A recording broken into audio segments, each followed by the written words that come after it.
Работы ведутся не на самом храме, а возле него. Здесь вот на том участке это Южный притвор. Там были найдены в этом году 3 погребения, ранее не изученные. Они уже раскопаны, будут исследоваться антропологами.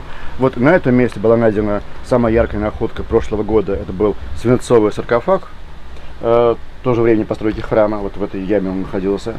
Вот дальше вот этот вот завал камней, это рухнувшая часть нартекса. Нартекс — это западная часть храма. Вот это наус, сам храм, а это нартекс. И дальше вымазка возле этого нартекса, такая площадь возле храма. А дальше стена, ограждающая эту вымазку, и проход в ней, это тоже можно увидеть. То есть храм был защищен стеной. Скорее всего, здесь были еще другие погребения, мы еще пока до них не дошли. Но вот самая яркая находка этого года, это вот в этом месте найдено культовое место античного времени.